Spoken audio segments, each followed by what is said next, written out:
আমরা যারা 1990 সাল থেকে 2005 সালের মধ্যে জন্মেছি, আমরা বিশেষ কিছু ছিলাম না, তবে আমরা ভাগ্যবান ছিলাম। যখন আমরা ছোট ছিলাম, হাতগুলো জামার ভিতর ঢুকিয়ে রেখে বলতাম, আমার হাত নেই। একটা কলম ছিল যার 4 রকমের গালি ছিল, আর তার 4টা বোতাম একসাথে টেপার চেষ্টা করতাম।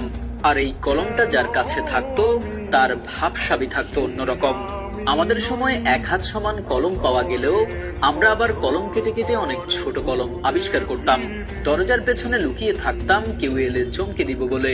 সে আসতে দেরি করছে বলে অধৈর্য হয়ে বেরিয়ে আসতাম। রাতে হাঁটার সময় ভাবতাম, আমি যেখানে যাচ্ছি 4টাও আমার সাথে যাচ্ছে। কারেন্টের সুইচের 2 দিকে আঙুল চেপে সুইচটাকে অন অফের মাঝামাঝি অবস্থানে আনার চেষ্টা করতাম। স্কুলে যাওয়ার সময় সবাই একসাথে দৌড়াদৌড়ি করে যেতাম। ক্লাসে কলম কলম খেলা, খাতায় ক্রিকেট খেলা, চোর ডাকাত, বাবু পুলিশ ও বউ 10-20 খেলতাম। অনেক সময় স্কুল ফাঁকি দিয়ে কয়েকজন বন্ধু মিলে ঘুরতে যেতাম, আড্ডা দিতাম, আরো কত কি।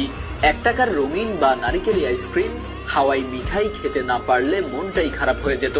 হঠাৎ আকাশ দিয়ে হেলিকপ্টার গেলে সবাই রুম থেকে বের হয়ে আকাশের দিকে তাকিয়ে থাকতাম। স্কুল ছুটি হলে দৌড়ে বাসায় আসতাম। যারা আজকের ভিডিওটা দেখছেন, নিশ্চয়ই আপনাদের মুখে হাসি ফুটে উঠেছে।